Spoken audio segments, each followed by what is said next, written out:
கர்த்தருடைய பரிசுத்த நாமத்துக்கு ஸ்தோத்திரம். இந்த நாளிலும் செய்திக்கு போவதற்கு முன்பாக ஒரு பாடலை பாடி நாம் செய்திக்குள் கடந்து போகலாம். என் இயேசு உன்னை தேடுகிறார். இந்த பாடலை நாம் பாடலாம். என் இயேசு உன்னை தேடுகிறார், இடமுண்டோ மகனே உன்னுள்ளத்தில். என் இயேசு உன்னை தேடுகிறார், இடமுண்டோ மகளே உன்னுள்ளத்தில். கதறிடும் உன்னை பார்க்கின்றார், கண்ணீரை துடைக்க வருகின்றார். கதறிடும் உன்னை பார்க்கின்றார், கண்ணீரை துடைக்க வருகின்றார். உதவிடும் கரத்தை நீட்டுகிறார், உதவிடும் கரத்தை நீட்டுகிறார். உன் உள்ளத்தில் வாழ துடிக்கின்றார், உன் உள்ளத்தில் வாழ துடிக்கின்றார். என் இயேசு உன்னை தேடுகிறார், இடமுண்டோ மகனே உன்னுள்ளத்தில். சிலுவை மரணம் உனக்காக சிந்திய திரு ரத்தம் உனக்காக, சிலுவை மரணம் உனக்காக சிந்திய திரு ரத்தம் உனக்காக. உன் பாவம் சுமந்து தீர்த்தாரே, உன் பாவம் சுமந்து தீர்த்தாரே. தன் உயிர் தந்து உன்னை மீட்டாரே. என் இயேசு உன்னை தேடுகிறார், இடமுண்டோ மகனே உன்னுள்ளத்தில். மார்த்தாள் வீட்டில் இடம் கொடுத்தாள், மரித்த லாசரை மீண்டும் கண்டாள். மார்த்தாள் வீட்டில் இடம் கொடுத்தாள், மரித்த லாசரை மீண்டும் கண்டாள். கலங்கிடும் மனிதா வருவாயா, கலங்கிடும் மனிதா வருவாயா. என் கர்த்தரின் பாதம் விழுவாயா, என் கர்த்தரின் பாதம் விழுவாயா. என் இயேசு உன்னை தேடுகிறார், இடமுண்டோ மகனே உன்னுள்ளத்தில். என் இயேசு உன்னை தேடுகிறார், இடமுண்டோ மகளே உன்னுள்ளத்தில். சகையோ உடனே இறங்கி வந்தான், சந்தோஷமாக வரவேற்றான். சகையோ உடனே இறங்கி வந்தான், சந்தோஷமாக வரவேற்றான். பாவங்கள் அனைத்தும் அறிக்கை செய்தான், பாவங்கள் அனைத்தும் அறிக்கை செய்தான். பரலோக இன்பம் பெற்று கொண்டான், பரலோக இன்பம் பெற்று கொண்டான். என் இயேசு உன்னை தேடுகிறார், இடமுண்டோ மகனே உன்னுள்ளத்தில். என் இயேசு உன்னை தேடுகிறார், இடமுண்டோ மகளே உன்னுள்ளத்தில். பேதுரு படகில் இடம் கொடுத்தான், பெரும் தோல்வி மாறி மகிழ்வடைந்தான். பேதுரு இடம் கொடுத்தான், பெரும் தோல்வி மாறி மகிழ்வடைந்தான். அதிசய தேவனை கண்டு கொண்டான், அதிசய தேவனை கண்டு கொண்டான். என் ஆண்டவன் பின்னே நடந்து சென்றான், என் ஆண்டவன் பின்னே நடந்து சென்றான். என் இயேசு உன்னை தேடுகிறான், இடமுண்டோ மகனே உன்னுள்ளத்தில். என் இயேசு உன்னை தேடுகிறான், இடமுண்டோ மகளே உன்னுள்ளத்தில். ஸ்தோத்திரிக்கிறேன் ஆண்டவரே, மகா பரிசுத்தமுள்ள நல்ல தகப்பனே, உமக்கு கொடா கொடி ஸ்தோத்திரங்களை ஏறெடுக்கிறேன் ஆண்டவரே. அன்பின் தேவனே, நன்றியோடு ஸ்துதிக்கிற ஸ்தோத்திரிக்கிற ராஜா, மகிமையின் தேவனே உமக்கு ஸ்தோத்திரம். சிங்காசனத்தில் வீற்றுக்கிறவரே உமக்கு ஸ்தோத்திரம். ராஜாதி ராஜாவே உமக்கு ஸ்தோத்திரம். தெய்வாதி தேவனே உமக்கு ஸ்தோத்திரம். அண்ட சராசரங்களை உருவாக்கினவரே உமக்கு ஸ்தோத்திரம். அல்பா ஒமேகா ஆதி அந்தமானவரே உமக்கு ஸ்தோத்திரம்.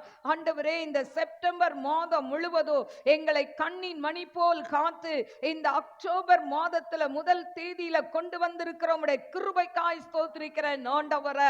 அப்பா, நன்றியோடு ஸ்துதிக்கிறவர தீரவா லவக்கரவலவரவா ஊரா மாக்கரவா தீரவா கரவா ரிகாதனாய்.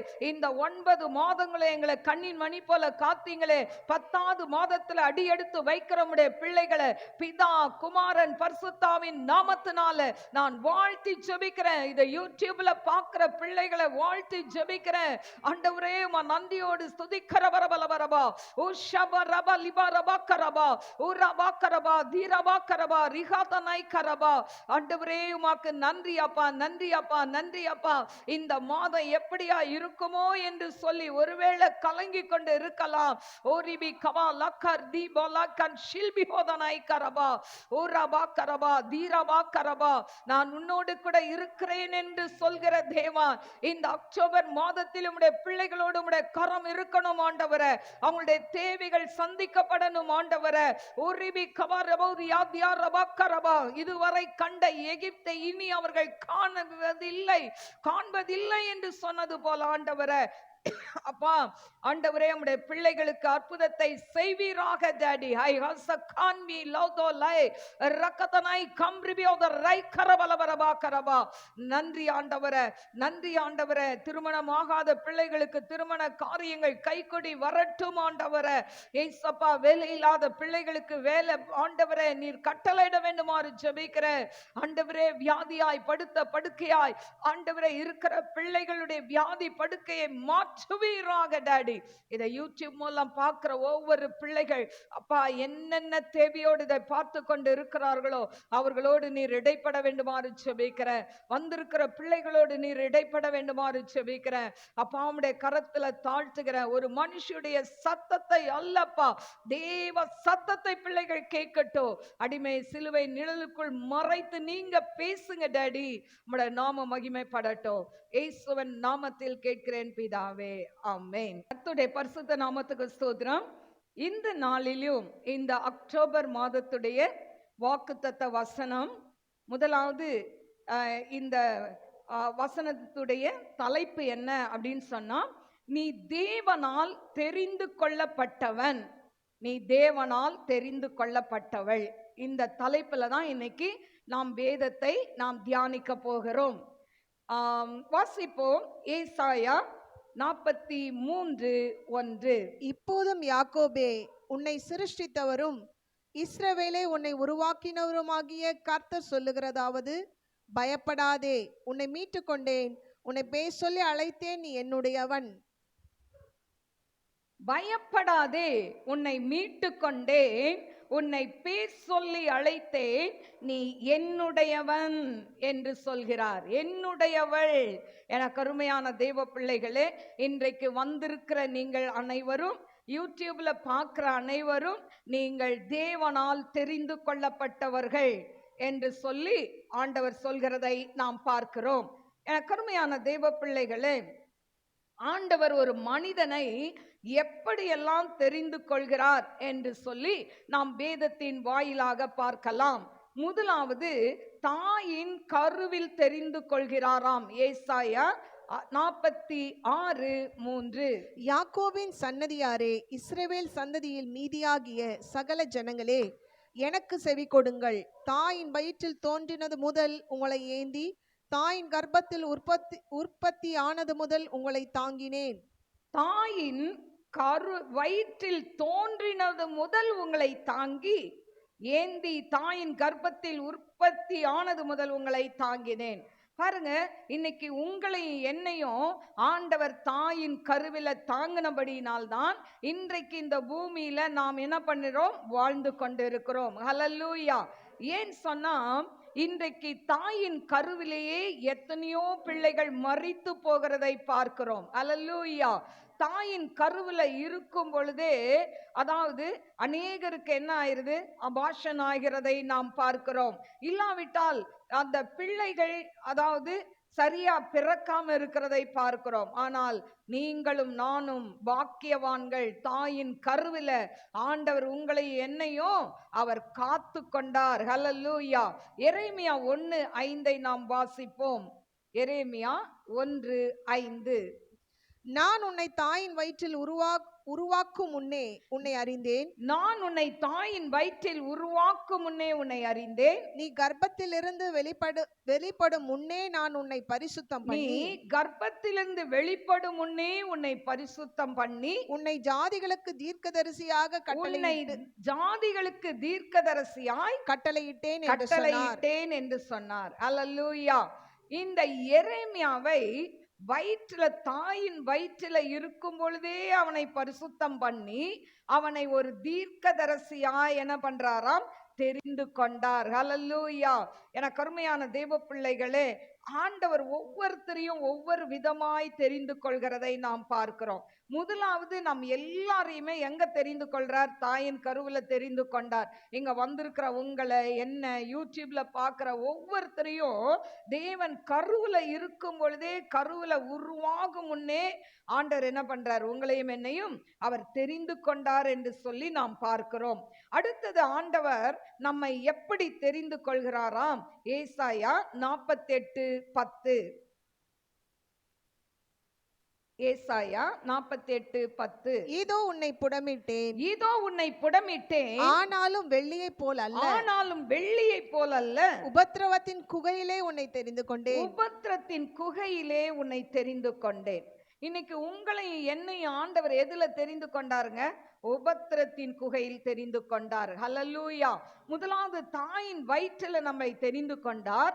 இரண்டாவது, நாம் வளர்ந்த பிறகு நாம் ஆண்டவருக்கு பிரியமில்லாமல் இந்த உலகத்துக்கு பின்னால ஓடிக்கொண்டு இருக்கும் பொழுது ஆண்டவர் இன்னொரு முறை நம்மளை தெரிந்து கொள்கிறார், உபத்திரத்தின் குகையில். ஹல்லேலூயா.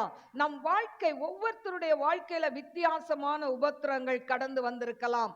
ஒரு சிலர் வியாதியின் உபத்திரம் இருந்திருக்கலாம், ஒரு சிலருக்கு செய்வன கட்டு என்கிற உபத்திரம் இருந்திருக்கலாம், சிலருக்கு கடன் பிரச்சனை என்கிற உபத்திரம் இருந்திருக்கலாம். இப்படி அநேக உபத்திரவத்தின் மூலம் நம்மை ஆண்டவர் பக்கமாய் கொண்டு வந்திருக்கிறார், தெரிந்து கொண்டார். ஹல்லேலூயா. நம்ம கொஞ்சம் யோசித்து பாருங்க, நம்ம நல்ல வசதி வாய்ப்போட இருந்தா, செல்வாக்கு, அந்தஸ்து, பணம், புகழ், பேர் என்று சொல்லி இருந்தால், இன்றைக்கு நாம் தேவனை அதாவது ஏற்றுக்கொண்டிருப்போமா என்பது என்னது, கஷ்டம்தான். ஏன்னு சொன்னா, நம்ம எல்லாருக்குமே ஒரு பிரச்சனைகளை கொடுத்திருக்கிறார். சிலரை எப்படின்னா, குடும்பத்துல கணவன் மனைவிக்குள்ள சமாதானமே இருக்காது, சந்தோஷமே இருக்காது. எப்ப பாரு சண்டை, எப்ப பாரு கண்ணீர், எப்ப பாரு அடிதடி, எப்ப பாரு குடி. என கருமையான தேவ பிள்ளைகளே, அப்படிப்பட்ட உபத்திரத்தை கொடுத்து சிலரை தெரிந்து கொண்டிருக்கலாம். ஒவ்வொருத்தரையும் ஆண்டவர் ஒவ்வொரு விதமாய் அவர் அழைத்து கொண்டிருக்கிறார். ஹல்லேலூயா.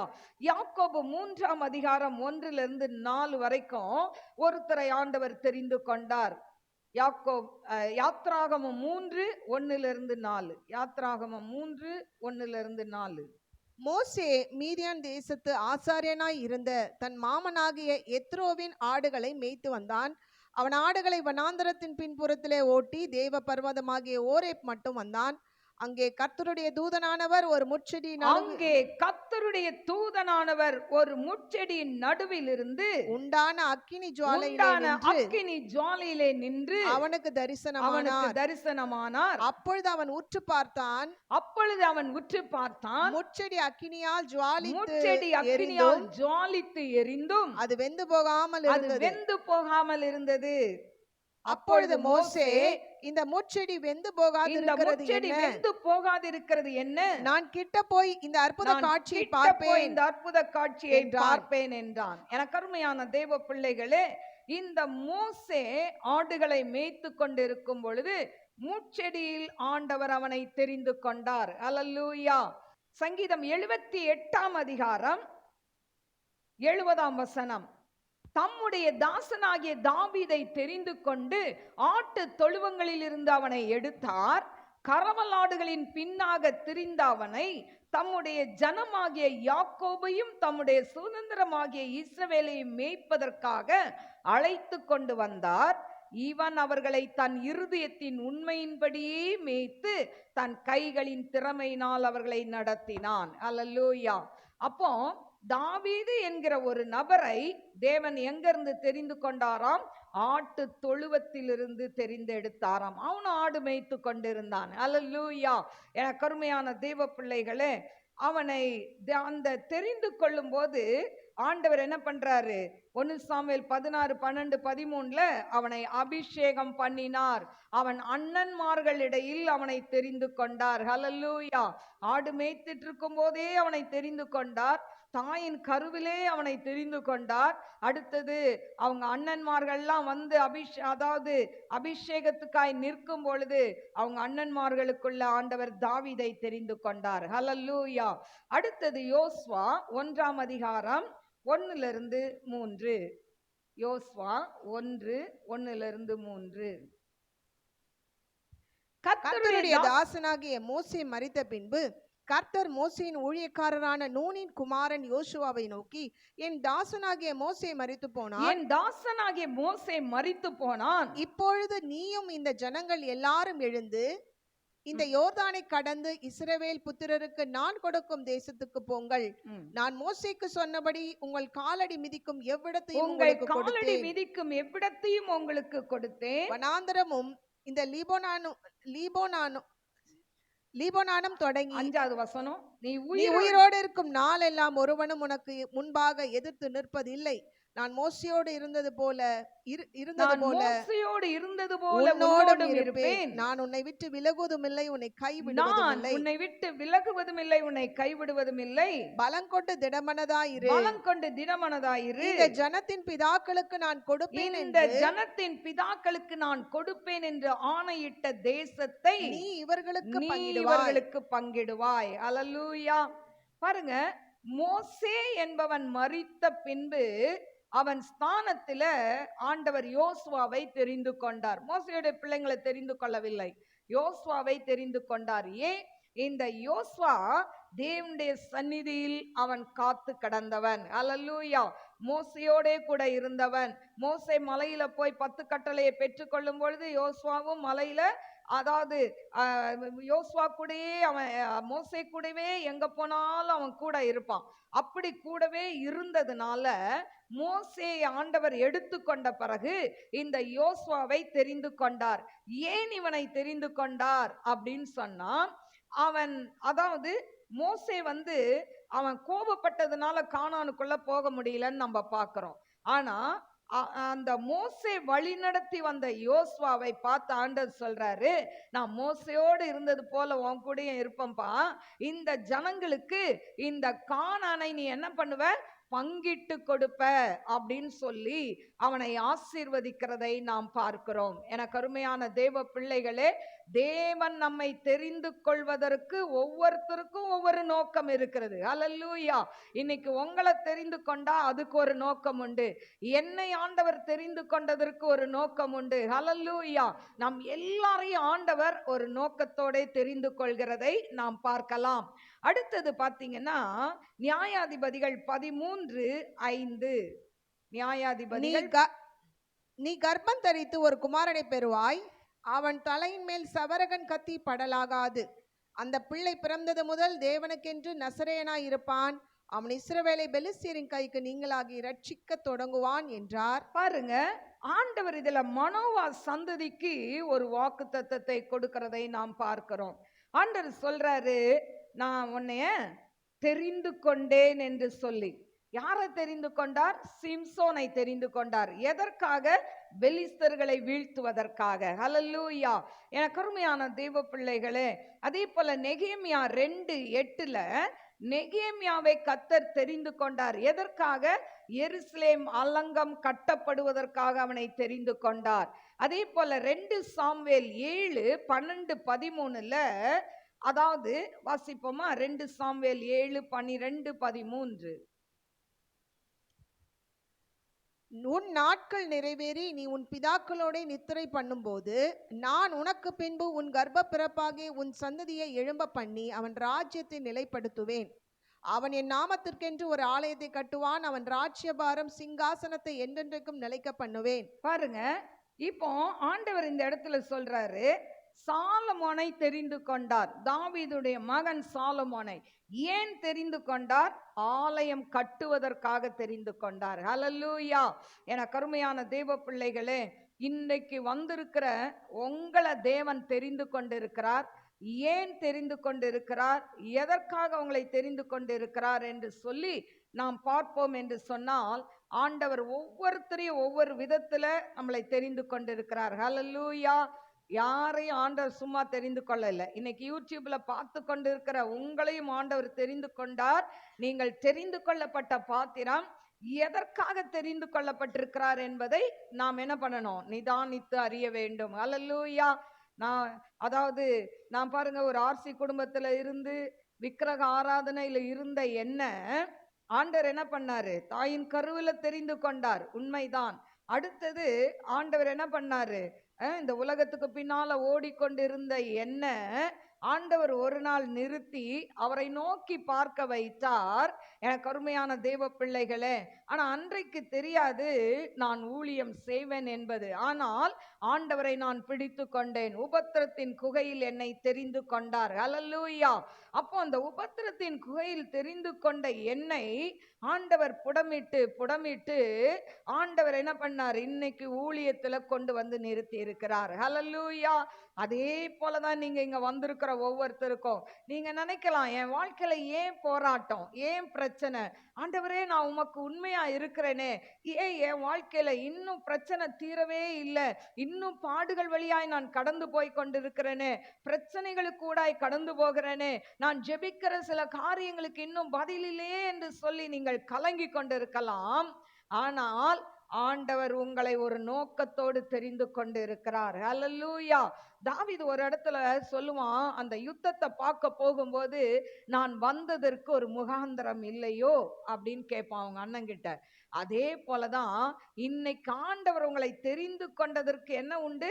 ஒரு முகாந்திரம் உண்டு. ஹல்லேலூயா. ஏன் சொன்னா, நீங்கள் தேவனால் தெரிந்து கொள்ளப்பட்டவர்கள். ஹல்லேலூயா. இந்த அக்டோபர் மாதம் வாக்குத்தத்தத்தை தான் நாம் கேட்டுக்கொண்டு இருக்கிறோம். ஹல்லேலூயா. ஆண்டவர் சொல்றார், நான் உன்னை தெரிந்து கொண்டேம்மா, நான் உன்னை தெரிந்து கொண்டேன்பான்னு சொல்றாரு. ஹல்லேலூயா. ஒருவேளை மனுஷர்கள் உங்களை தெரிந்து கொள்ள வேண்டாம். ஆண்டவர் சொல்றார், நான் உன்னை தெரிந்து கொண்டேன். ஹல்லேலூயா. எனக்கு அருமையான தெய்வ பிள்ளைகளே, முதலாவது இதுல நம்ம இப்ப நிறைய பேரை பார்த்தோம். ஆனா இதுல 2 நபர்களை நான் உங்களுக்கு விளக்கி சொல்கிறேன். ஒன்று ராஜாக்கள் 19ஆம் அதிகாரம் வாசிப்போமா? 1 ராஜாக்கள் 19ஆம் அதிகாரம் 16.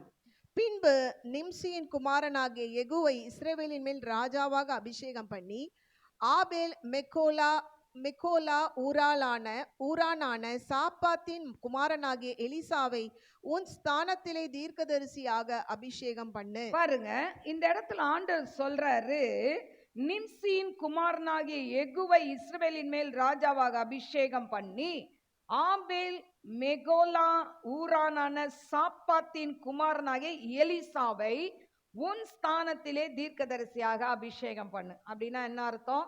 இவன் எலியா மரித்த பிறகு அடுத்தது எலியா ஒரு தீர்க்கதரிசி. ஆனா இந்த எலியா மரிச்சிட்டா அடுத்து ஒரு தீர்க்கதரிசி வேணுமா வேண்டாமா? நாட்டுக்கு வேணும். அதனால ஆண்டவர் சொல்றாரு, உன் ஸ்தானத்துல என்ன பண்ணு, ஒரு தீர்க்கதரிசிய எலியாவை அபிஷேகம் பண்ணு அப்படின்னு சொல்றாரு. அல்லேலூயா. எலிசாவை அபிஷேகம் பண்ணுன்னு சொல்றாரு. எனக்கு அருமையான தேவ பிள்ளைகளே, ஆனா எலியா இருக்கும்போதே எலிசாவை தீர்க்கதரிசியா வைக்கல, எலியாவை எடுத்துக்கொண்டு எலிசாவை அந்த இடத்துல தீர்க்கதரிசியா வைத்தார். இப்ப அபிஷேகம் பண்ணுன்னு சொன்னதுனால இப்ப என்ன பண்றான், இந்த எலியா சால்வை எடுத்துக்கொண்டு போறான் எலிசாவை பார்க்கிறதுக்கு. இப்போ எலிசாவை பார்க்க போனப்போ எலிசா தூங்கு மூஞ்சி மாதிரி தூங்கிட்டு இல்லை. நம்ம நேரம் என்ன பண்ணுவோம், சில நேரம் தூங்குவோம், சில நேரம் ஜெபிப்போம், பைபிள் வாசிப்போம், இப்படி எல்லாம் இருக்கும் நம்ம வீட்டில் இருந்தா. ஆனா இந்த எலிசா என்ன பண்ணிட்டு இருக்கிறான், அவன் 12வது ஏர் மாடை பூட்டி உழுது கொண்டு இருந்தானாம். அப்போ நல்ல ஒரு உழைப்பாளி. அல்லேலூயா. ஆண்டவர் தெரிந்து கொள்கிற ஜனங்கள் அவர்கள் சோம்பேறிகள் கிடையாது. அல்லேலூயா. சோம்பேறி ஆண்டவர் கூப்பிடவே மாட்டார். அல்லேலூயா. சாப்பாடை தட்டில் போட்டு எடுத்து வாயில வைக்கிறதுக்கு கஷ்டப்படுற சோம்பேறிய ஊழியத்துக்கு கூப்பிட மாட்டார். அல்லேலூயா. வேலை செய்து கொண்டிருந்த, உழைத்து கொண்டிருந்த எலிசாவை தேவன் அழைக்கிறார். பாருங்க, இப்போ 19ஆம் வசனம் வாசிமா. அப்படியே அவன் அவ்விடம் விட்டு புறப்பட்டு போய் 12 ஏர் பூட்டி உழுத சாப்பாத்தின் குமாரனாகிய எலிசாவை கண்டான்.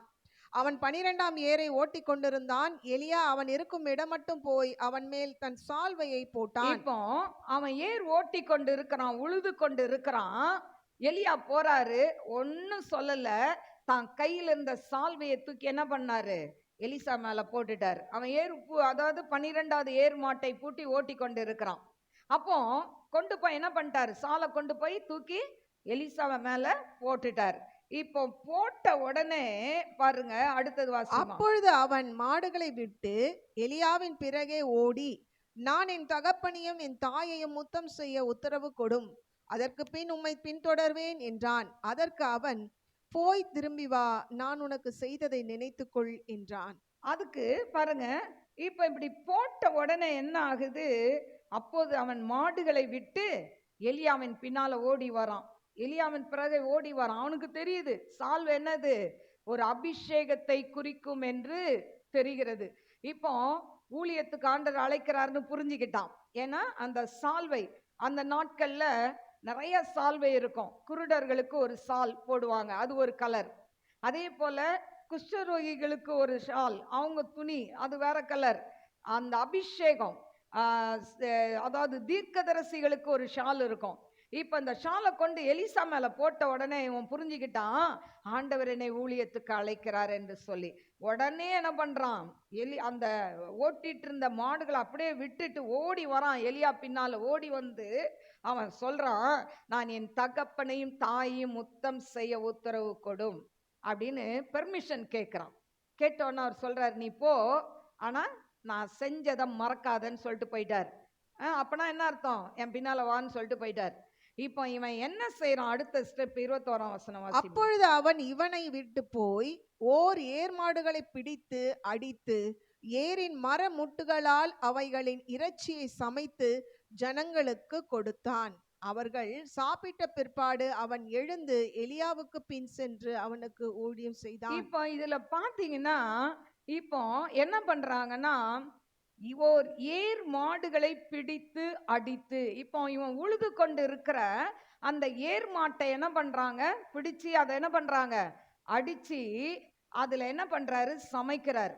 அந்த மாடுகளை வெட்டிட்டாரு, அந்த ஏர் உழுற அந்த கலப்பையை வெட்டிட்டாரு.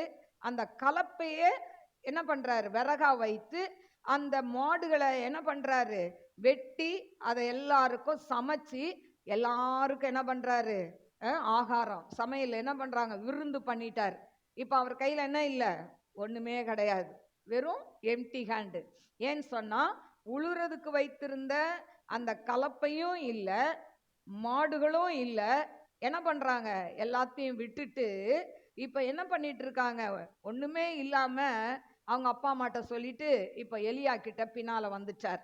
இப்போ எலியா கிட்ட வந்த உடனே பெரிய உத்தியோகம் கிடைச்சுதா, கிடைக்காது. என்னைக்குமே ஊழியத்துல வந்த உடனே பெருசா முதலே எடுத்த உடனே அப்படியே ஆண்டவர் மேல கொண்டு போயிட மாட்டார். ஏன்னா ஆண்டவர் படிப்படியாய் ஒரு மனிதனை கற்றுக் கொடுத்து உயர்த்துவார். ஊழியக்காரன் என்று சொன்னால் அடிமட்டத்திலிருந்து அவன் வெளியில வளர்ந்து வந்தாதான் அவன் ஊழியக்காரனா நிப்பான். அல்லேலூயா. அப்போ அப்போ இப்ப எலியா கிட்ட வந்துட்டான். அவன் எவ்வளவு ராஜா போல அங்க வேலை செஞ்சிட்டு இருந்தான், உழைச்சான், நல்லா வயிற்றுக்கு சாப்பிட்டான், நிம்மதியா வாழ்ந்தான். ஆனா இன்னைக்கு எல்லாத்தையும் விட்டுட்டு எலியா கிட்ட வந்த உடனே இவனுக்கு கிடைச்ச வேலை என்ன தெரியுமா? எலியாவின் கைக்கு தண்ணீர் வார்த்த எலிசான்னு சொல்லப்பட்டிருக்கு பைபிள்ல. அப்போ அவன் ஒரு வேலைக்காரனை போல எடுபிடி வேலைக்காரனாய் வந்து சேர்ந்தான். எலியா எங்கன்னா போனா அவன் பின்னால போறது, அவனுக்கு துணி துவைச்சு கொடுக்கறது, அவனுக்கு சாப்பாடு ஆக்கி கொடுக்கறது, சாப்பிட்ட உடனே தட்டை கொண்டு வைக்கிறது, கைக்கு கழுவுறதுக்கு தண்ணி. பாத்தீங்கன்னா அன்னைக்கு அதுல ராஜாக்கள் சிலர் வராங்க. வந்துட்டு என்ன கேட்குறாங்க, இந்த ஊர்ல யாராவது வேற தீர்க்கதரிசி யாராவது இருக்காங்களா அப்படி கேட்கும்போது தான் அவங்க சொல்றாங்க, அடையாளம் என்ன சொல்றாங்க, எலியாவின் கைக்கு தண்ணீர் வார்த்த அதாவது ஒருத்தன் இங்க இருக்கிறான் அப்படின்னு சொல்லி. எனக்கு அருமையான தேவ பிள்ளைகளே, அப்போ ஒரு வேலைக்காரனாய் அவன் போய் என்ன பண்றான், எலியா கிட்ட இருக்கிறான். எலியா செய்யற அற்புதத்தை பார்க்கறான், எலியாக எப்படி ஜெபிக்கிறான், எப்படி ஜனங்கள்கிட்ட பேசுறான், இதெல்லாம் அவன் கற்றுக்கொள்கிறான். நாம் ஒரு ஊழியக்காரனாய் உருவாக வேண்டும் என்று சொன்னால் ஒரு மூத்த நல்ல ஊழியக்காரனிடத்தில் நாம் பயிற்றுவித்துக் கொள்ள வேண்டும். எப்படி ஊழியம் செய்யணும், எப்படி செய்யறாங்க. ஹல்லேலூயா. எனக்கு அருமையான தேவ பிள்ளைகளே, இப்போ எலியா கூடயே இருக்கிறாரு. எலியா ஜெபிக்கிறத பார்க்கிறாரு, எலியா ஆண்டவரை நோக்கி நிக்கிறத பார்க்கிறாரு, ஜனங்களுக்காய் அவர் சொல்கிற காரியங்களை பார்க்கிறார், அற்புத அடையாளங்களை எல்லாம் பார்க்கிறார், எல்லாம் கூடவே இருந்து பார்க்கிறார். ஒரு நாள் வருது, ஆண்டவர் சொல்றாரு, நான் உன்னை எடுத்துக்கொள்ள போறேன்னு. யார? எலியாவை. இப்போ எலியாவை எடுத்துக்கொள்ள போறேன்னு சொன்ன உடனே இவர் ஒண்ணுமே சொல்லல.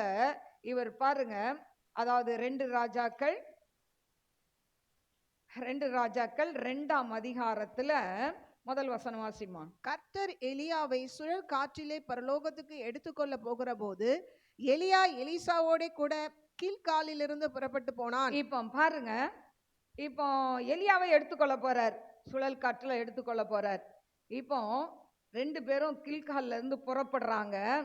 அப்போ எலியா சொல்றாரு, ஏன்பா நீ இங்கே இரு, நான் கீழ்கால்ல இருந்து பெத்தேலுக்கு போறேன், நீ என் கூட வரவேணாம் அப்படின்னு சொல்றாரு. சொன்ன உடனே எலிசா சொல்றாரு, நான் உம்மை விடுகிறது இல்லை என்று கர்த்தரின் ஜீவனையும் உடைய ஜீவனையும் கொண்டு சொல்கிறேன் என்றான். சரி, நான் உங்களை விடமாட்டேன், உங்க பின்னாலதான் வருவேன். அடம் பிடிக்கிறான். சின்ன பிள்ளைங்க சொல்லும்ல, அம்மா இப்போ விட்டுட்டு கடைக்கு போனா என்ன சொல்லும், இல்லை நானும் வருவேன், கடைக்கு வருவேன், உருண்டு புரண்டு என்ன பண்ணோம், அமக்கலம் பண்ணி கூட போயிடும். அதே மாதிரி இவர் அமக்கலம் பண்றாரு. இவர் சொல்றாரு, அதாவது கில்கால்ல இருந்து எங்க போறேன், பெத்தேலுக்கு போறேன். இவன் விட்டானா? விடல. இல்லை நான் உம்மை விட்டு பிரியவே மாட்டேன் அப்படின்னு சொல்லி கர்த்தரின் ஜீவனை கொண்டு சொல்கிறேன், நான் உங்க கூட தான் வருவேன். அடம் பிடிச்சு அங்க கில்கால்ல இருந்து இப்ப எங்க போயிட்டாங்க, பெத்தேலுக்கு போயிட்டாங்க. ஆனா இப்படி போகும்போது அங்க பெத்தேல்ல இருக்கிற தீர்க்கதரிசியின் புத்திரர்னு சொல்லி அவங்கெல்லாம் தீர்க்க தரிசன இதுக்கு படிக்கிறவங்க, புத்திரர். அவங்க என்ன பண்றாங்க, பாக்குறாங்க. பார்த்து என்ன சொல்றாங்க, உன் தலைவர் இன்னைக்கு எடுத்துக்கொள்ள போறாரு தெரியுமா அப்படின்னு. இவன் என்ன சொல்றான், அவங்க கிட்ட சண்டை போடல, தெரியும், சும்மா இருங்க அப்படின்னு சொல்லிட்டு போய்கிட்டே இருக்கான். அப்போ நம்ம ஒரு லக்க அடையணும்னு சொல்லும் போது அநேக தடைகள் வரும், அநேகர் நம்மளை பரிகசிப்பாங்க. நீ எல்லாம் என்ன சர்ச்சுக்கு போற, சர்ச்சுக்கு போய் என்ன கண்டுற அப்படின்னு கேட்பாங்க. சர்ச்சுக்கு போன உடனே உங்க வீட்டுக்காரர் ரட்சிக்கப்பட்டாரா, சர்ச்சுக்கு போறதுனால உங்க வீட்டுக்காரர் குடியை விட்டுட்டாரா, சர்ச்சுக்கு போறதுனால உன் பையன் திருந்திட்டானா, இப்படி எல்லாம் கேட்பாங்க. ஆனா அதையெல்லாம் நம்ம என்ன பண்ணக்கூடாது, எடுத்துக்கொள்ளக்கூடாது. அதையெல்லாம் உதறி விட்டுட்டு நம்ம ஆண்டவர் எனக்கு வைத்திருக்கிற ஒரு லக்கு இருக்கு, அதை நான் அடைந்து கொள்ள வேண்டும் என்று சொல்லி ஆண்டவரை நோக்கி போக வேண்டும். இப்போ இப்படி கிண்டல் பண்றாங்க, அவங்க மத்தியில இவன் சும்மா இருன்னு சொல்லிட்டு போறான். திரும்ப எலியா என்ன சொல்றாரு பாருங்க, அடுத்தது செகண்ட் டைம்ல இப்போ பெத்தேலுக்கு போயிட்டாரு. பெத்தேல்ல இருந்து இப்போ எரிகோ போறேன்றார். 2:3. அப்பொழுது பெத்தேலிலிருந்து 2:4 வாசிமா. பின்பு எலியா அவனை நோக்கி, எலிசாவே நீ இங்கே இரு, கர்த்தர் என்னை எரிகோ மட்டும் போக அனுப்புகிறார் என்றான். அதற்கு அவன், நான் உம்மை விடுகிறதில்லை என்று கர்த்தருடைய ஜீவனையும் உம்முடைய ஜீவனையும் கொண்டு சொல்லுகிறேன் என்றான். அப்படியே அவர்கள் எரிகோவுக்கு வந்தார்கள். இப்ப பெத்தேல்ல இருந்து அடுத்தது எரிகோவுக்கு போயிட்டாங்க. எரிகோவுக்கு போன உடனே எரிகோல இருக்கிற தீர்க்கதரிசிங்க என்ன சொல்றாங்க? இன்னைக்கு உன் தலைவரை எடுத்துக்கொள்ள போறாங்களே, உனக்கு தெரியாதா? தெரியும், நீங்க சும்மா இருங்க அப்படின்னு சொல்லிட்டு திரும்ப கூட போறான். இப்போ அடுத்தது போகும்போது அவர் திரும்ப சொல்றாரு. அதாவது 2 ராஜாக்கள் 2ஆம் அதிகாரம் 4ஆம் வசனம் 6ஆம் வசனம். எலியா அவனை நோக்கி, நீ இங்கே இரு, கர்த்தர் என்னை யோர்தானுக்கு அனுப்புகிறார் என்றான். அதற்கு அவன், நான் உம்மை விடுகிறதில்லை என்று கர்த்தருடைய ஜீவனையும் உம்முடைய ஜீவனையும் கொண்டு சொல்லுகிறேன் என்றான். இவன் என்ன அப்படியே சொல்லிடுறான்? ஒரே வார்த்தையில அடிச்சிடுறான். நான் உம்மை விடுறது இல்ல என்று கர்த்தருடைய ஜீவனை உம்முடைய ஜீவனையும் கொண்டு சொல்றேன். நான் உங்களை விட்டு போக மாட்டேன், நான் வருவேன். இவன் சொல்றான், எப்பா நான் எரிகோல இருந்து யோர்தான் போறேன் அப்படின்னு சொன்னா கேட்கல. சரி வா. இப்போ போகும்போது யோர்தான் உங்களுக்கு தடையா நிக்குது. எலியா பார்க்குறாரு, தன் கையில இருக்க சால்வையை நல்லா முறுக்கி வச்சு என்ன பண்றாரு? அந்த யோர்தான் அடிக்கிறார். அடிச்ச உடனே அந்த யோர்தான் 2ஆ பிளக்குது. இவங்க அது வெட்டாந்தரையில 2 பேரும் கடந்து போயிட்டாங்க. இப்ப கடந்து போய் அந்த பக்கம் போன பிறகு அவங்க என்ன பண்றாங்க? அங்க ஒரு கரையில நிக்கிறாங்க. நின்னுட்டு இப்ப எலியா கேட்கிறாரு. 8ஆம் வசனம் வாசிமா. அப்பொழுது எலியா தன் சால்வையை எடுத்து முறுக்கி தண்ணீர் அடித்தான். அது இருபக்கமாய் பிரிந்தது. அவர்கள் இருவரும் உலர்ந்த தரை வழியாய் அக்கறைக்கு போனார்கள். அவர்கள் அக்கறைப்பட்ட பின்பு எலியா எலிசாவை நோக்கி, நான் உன்னை விட்டு எடுத்துக்கொள்ளப்படும் முன்னே நான் உனக்கு செய்ய வேண்டியது என்ன கேள் என்றான். அதற்கு எலிசா, அம்மிடத்தில் உள்ள ஆவியின் வரம் எனக்கு இரட்டிப்பாய் கிடைக்கும்படி வேண்டுகிறேன் என்றான். எலியா கேட்கிறாரு, என் பின்னாடியே வரியப்பா, உனக்கு என்னதான் வேணும்? நம்ம கூட கேட்போம்ல, பிள்ளைங்க சுத்தி சுத்தி வந்தா, எதுக்கு வர? என் பின்னாடியே எதுக்கு வர? ஏதோ உனக்கு தேவை இருக்கு, அதான் என் பின்னாடி வர, இல்லைன்னா என்னை சட்டை பண்ண மாட்டிய அப்படின்னு பிள்ளைங்கிட்ட கேட்போம். அதே போல இவர் கேட்கிறாரு, ஏன்பா நான் வேணாம் வேண்டான்னு சொன்னாலும் என் பின்னாடியே வர, உனக்கு என்னதான் வேணும் அப்படின்னு கேட்கிறாரு. கேட்ட உடனே அவர் சொல்றாரு, உம்மிடத்தில் உள்ள ஆவியின் வரம் எனக்கு ரெட்டிப்பாய் கிடைக்கும்படி வேண்டுகிறேன். பாருங்க, அவர் வரம் பெற்றவர், ஒரு தீர்க்கதரிசி. ஆனா அவர் என்ன கேட்கிறா? அவர்கிட்ட போய், நீங்க இவ்வளவு அற்புத அதிசயம்லாம் செய்றீங்க, உங்களை மாதிரி நான் ரெட்டிப்பான வரம் எனக்கு வேணும். அல்லேலூயா. இன்னைக்கு நம்மளும் அப்படிதான் கேட்கணும். ஆண்டவரே எனக்கு ரெட்டிப்பான வரம் வேணும் ஆண்டவரே, உங்க ஊழியத்தை செய்யணும் ஆண்டவரே அப்படின்னு நம்ம கேட்கணும். இப்படி கேட்ட உடனே அதுக்கு அவர் பதில் சொல்றார். அதற்கு அவன், அரிதான காரியத்தை கேட்டாய், உன்னை விட்டு நான் எடுத்துக்கொள்ளப்படுகையில் என்னை நீ கண்டால் உனக்கு கிடைக்கும், இல்லாவிட்டால் கிடையாது. அப்போ என்னை ஆண்டவர் எடுத்துக்கொள்ள போறாருப்பா, நீ என்னை பார்த்தேன்னா உனக்கு கிடைக்கும், இல்லைன்னா கிடைக்காது. இப்படி பேசிக்கிட்டே இருக்கும்போது அடுத்த வசனத்தில் அக்கினி ரதமான குதிரைகளும் அந்த ரதமும் வந்து சுழல் காற்றுல அவன் என்ன பண்ணிட்டான்? 2 பேரையும் பிரிச்சு இவன் சுழல் காற்றுல பரலோகத்துக்கு எடுத்துக்கொள்ளப்பட்டான். அவன் எடுத்து பரலோகத்துக்கு ஏறி போனான் என்று சொல்லப்பட்டிருக்கு. அப்போ ஒரு ரதம் அக்கினியாய் வரும் பொழுது இவன் பார்க்கணும்.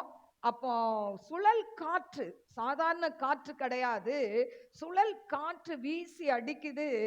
அப்போ அவன் இருந்த இடம்லாம் என்ன இருக்கும்? மண்ணு அப்படியே தூற்றி வாரி போடும்போது மங்களா இருக்கும். ஒண்ணு கூட தெரியுமா தெரியாதா? ஒண்ணுமே தெரியாது. அப்படியே மண்ணு கண்ணுல விழும். ஆனா கண்ணை மூடுனா எலியா போயிடுவார். ஆனா அவன் எப்படிதான் பார்த்தான்னு தெரியாது. அவன் பார்த்துக்கிட்டே இருக்கும்போது வானத்துல இருந்து ஒரு ஷால் மேல இருந்து விழுது. அவன் அதை பிடித்து கொண்டான். ஹல்லேலூயா. கருமையான தேவ பிள்ளைகளே, ஆண்டவரிடமிருந்து கிருபைகளை பெற்றுக்கொள்ள வேண்டும் என்று சொன்னால் ஆண்டவரை உறுதியாய் பற்றி கொண்டு அவருக்கென்று நாம் உண்மையாய் ஓடும் பொழுது தேவன் நம் வாழ்க்கையில் அற்புதத்தை செய்வார். அவர் நமக்கு வைத்திருக்கிற ஆசீர்வாதங்களை அவரிடத்தில் நாம் பெற்றுக்கொள்ள முடியும். ஹல்லேலூயா, ஹல்லேலூயா. என கருமையான தேவ பிள்ளைகளே, பாருங்க, இப்போ ரெட்டிப்பான அந்த நன்மையை அவன் பெற்றுக்கொண்டான். அவன் என்ன பண்றான்? அந்த ஷாலை எடுத்துக்கிட்டு இப்போ வரான். ஆனா அவன் எப்படி அழுறானா, அந்த எலிசா அதை கண்டு, என் தகப்பனே இஸ்ரவேலுக்கு ரதமும் குதிரை வீரருமாய் இருந்தவரே என்று புலம்பினான். அவனை அப்புறம் காணாமல் தன் வஸ்திரத்தை பிடித்து 2 துண்டாக கிழித்தான். ஹல்லேலூயா. அவன் எவ்வளோ கூட இருந்திருப்பான்ல. நம்மளை விட்டு ஒருத்தர் போயிட்டா இருக்கிற வரைக்கும் அவங்க அருமை தெரியவே தெரியாது. ஆனா நம்மளை விட்டு ஒருத்தர் போயிட்டாங்கன்னா தான் அவங்களுடைய அருமை நமக்கு தெரியும். இப்போ இந்த எலியா போன உடனே அவன் கதறான், என் தகப்பனே, என் தகப்பனே, என்னை விட்டுட்டு போயிட்டீங்களே அப்படின்னு கதறிட்டு தன் வஸ்திரத்தை கிழித்து கொண்டு அழுகுறான். ஆனா திரும்ப இவன் என்ன பண்ணணும்? இந்த யோர்தானை கடந்து அந்த பக்கம் போனோம், தாண்டி இந்த பக்கம் வந்துட்டாங்க. ஆனா இப்போ யோர்தானை தாண்டி அந்த பக்கம் போனோம். அப்போ அப்படி போகும்போது அவன் தன்னுடைய, அதாவது தன்னுடைய எஜமான் செய்ததை அவன் நினைவுக்கு கொண்டு வரான். எப்படி எலியா யோர்தானை கடக்கும்போது தன்னுடைய ஷாலை அவர் சுருட்டி அடிச்சு என்ன பண்ணார், ரெண்டாய் பிளந்து வந்தாரோ, அதை யோசித்து கொண்டு என்ன பண்றான், அந்த ஷாலை முறுக்கி அந்த யோர்தான்ல எலியாவின் தேவன் எங்கே என்று சொல்லி அடிச்ச உடனே யோர்தான் ரெண்டாய் பிளக்குது. அவன் வெட்டாந்தரையில நடந்து போறான். அது வரைக்கும் இவனை கேலி பண்ணி கொண்டு இருந்தவங்க ஓடி வந்து என்ன சொல்றாங்க, வாசிப்போமா? 14ஆம் வசனம், எலியா 15. எரிகோவில் பார்த்து கொண்டு நின்ற தீர்க்கதரிசிகளின் புத்திரர் அவனை கண்டவுடனே எலியாவின் ஆவி எலிசாவின் மேல் இறங்கி இருக்கிறது என்று சொல்லி அவனுக்கு எதிர்கொண்டு போய் தரை மட்டும் குனிந்து அவனை வணங்கி, இதோ உமது அடியாரோடே 50 பலவான்கள் இருக்கிறார்கள், அவர்கள் போய் உம்முடைய எஜமானை தேடும்படி உத்தரவு கொடும். ஒருவேளை கர்த்தருடைய ஆவியானவர் அவரை எடுத்து பர்வதங்களில் ஒன்றின் மேலாகிலும் பள்ளத்தாக்குகளில் ஒன்றிலாகிலும் கொண்டு போய் வைத்திருப்பார் என்றார்கள். அதற்கு அவன் அவர்களை அனுப்ப வேண்டாம் என்றான். இப்போ பாத்தீங்கன்னா இந்த 50, அதாவது அங்க எதிர இருந்து இதுவரைக்கும் கிண்டல் பண்ணி கொண்டிருந்த அந்த தீர்க்கதரிசிகள் ஓடி வந்து அவங்க சொல்ற ஒரு காரியம், எலியாவின் ஆவி எலிசாவின் மேல் இறங்கி இருக்கிறது என்று சொல்லி அவனை எதிர்கொண்டு போய் தரை மட்டும் குனிந்து அவனை வணங்கினார்கள். அல்லேலூயா. பாருங்க, கேலி செய்தவர்கள் அவனோடு கர்த்தர் இருக்கிறார் என்பதை அறிந்து அவனை பணிந்து கொண்டார்கள் என்று நாம் வேதத்தில் பார்க்கிறோம். எனக்கு அருமையான தேவ பிள்ளைகளே, அதன் பிறகு அவன் அநேக அற்புதங்களை செய்தான். எலியா செய்த கடைசி அற்புதம் எலிசாவின் முதல் அற்புதமா இருந்தது. எலியா எத்தனையோ அற்புதம் செய்தார், கடைசியில தான் யோர்தானை ரெண்டா பிளந்தார். ஆனா எலிசா முதலே ரெண்டா பிளந்துட்டார். அல்லேலூயா. அப்போ என்ன வரும்? ரெட்டிப்பான வரத்தை கர்த்தர் அவனுக்கு கொடுத்தார். அல்லேலூயா. அப்போ தேவனால் தெரிந்து கொள்ளப்பட்டவர்களாய் நீங்களும் நானும் இருப்போம் என்று சொன்னால், தேவனிடத்தில் நாம் எதை கேட்கிறோமோ அதை அவர் நமக்கு ரெட்டிப்பாய் ஆசீர்வதித்து தருவார். தேவ நாம மகிமைக்கென்று அவருடைய ஊழியத்தை செய்வதற்கென்று நமக்கு பல வரங்களை கர்த்தர் கொடுப்பார். அல்லேலூயா. வரங்களை வைத்து நாம் பணம் சம்பாதிக்க நினைத்தால் அந்த வரம் நம்மை விட்டு எடுபட்டு போய்விடும். அல்லேலூயா. எனக்கு அருமையான தேவ பிள்ளைகளே, இலவசமாய் பெற்றீர்கள், இலவசமாய் கொடுங்கள் என்று ஆண்டவர் சொல்கிறார். அல்லேலூயா. அதனால ஊழியம் என்பது வியாபாரம் இல்லை. அல்லேலூயா. தேவன் நமக்கு கொடுத்த கிருபைகள் வரங்களை வைத்து ஆத்துமாக்களை ஆதாயப்படுத்துகிறவர்களாய் நாம் வாழ வேண்டும். அல்லேலூயா. எனக்கு அருமையான தேவ பிள்ளைகளே, அடுத்து ஒரு நபரை நான் சொல்கிறேன். நியாயாதிபதிகள் 13:5 நாம் வாசிப்போம். நியாயாதிபதிகள் 13:5.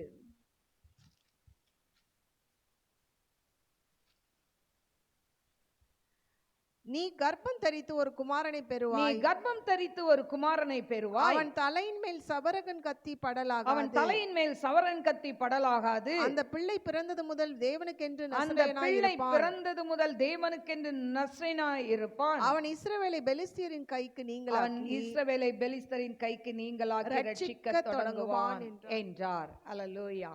இப்போ மனோவா தம்பதிகளுக்கு குழந்தை இல்லை. இந்த நேரத்துல மனோவாவுக்கு, அதாவது அவங்க மனோவாவுக்கு என்ன ஆண்டவர் வெளிப்பாடு கொடுக்கிறார், நான் இது மாதிரி உனக்கு குழந்தை தருவேன், திராட்சை ரசம் குடிக்க கூடாது, மதுபானம் அருந்தக்கூடாது, அவன் நஸ்ரே விரதம் இருக்கணும் அப்படிலாம் சொல்லும்போது, மறுபடியும் தரிசனம் வேணும்னு மனோவா கேட்கும்போது 2வது முறையும் அவனுக்கு தூதர்கள் தரிசனம் கொடுக்கறாங்க.